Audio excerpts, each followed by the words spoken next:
Pas përfundimit të konferencës së kryetarëve, kreu I grupit parlamentar demokrat Gazmend Bardhi doli në një deklaratë të fortë ndaj institucioneve që sipas tij po injorojnë parimet kushtetuese. Reagimi I tij vjen pasi Këshilli I Ministrave me firmën e sekretarit përgjithshëm Angela Gaxhi I dërgoi presidentit Bajram Begaj listën e 6 bashkive ku është shpallur vaganca për kryetar mes tyre edhe Tirana. Në fjalën e tij, Bardhi kërkoi që presidenti të mos veprojë si zgjatimi I qeverisë, por të zbatoj kushtetutën, e cila sipas tij e pezullon automatikisht vendimin e ekzekutivit për shkarkimin e Erion Veliaj derisa gjykata kushtetuese të jap një vendim përfundimtar. Kushtetuta është e qartë, qoftë për organin që vendos për shkarkimin, qoftë për të drejtën e ankimit që ka organi I shkarkuar. Dhe në mënyrë automatike, thot kushtetuta, vendimi I shkarkimit pezullohet.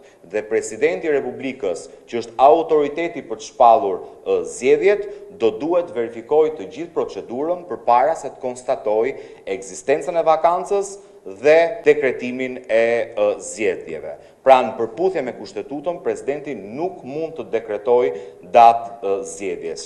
Nëse më pyet se çfarë do bëj jo presidenti, por Bajram Bega I ulur në karrigen e institucionit të presidentit të Republikës, unë besoj që do të bëj atë që do të urdhroj Edi Rama.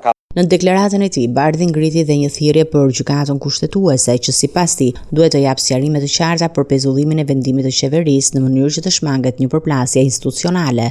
Dhe në gjykimin tim, edhe për të shmangur një përplasje institucionale, gjykata kushtetuese nuk do duhet kursehet vetëm me regjistrimin në regjistër, por duhet të sqarojë që vendimi I Këshillit Ministrave është pezulluar. Unë pres ta shpall Shqipërinë edhe Republikë kryeministrore. Pra, çdo gjë që I shkon nga Edi Rama nuk konsultohet as me kushtetutë dhe as gjë tjetër, ka vetëm një Bibël, Kuran, që është urdhri I kryeministrit Edi Rama.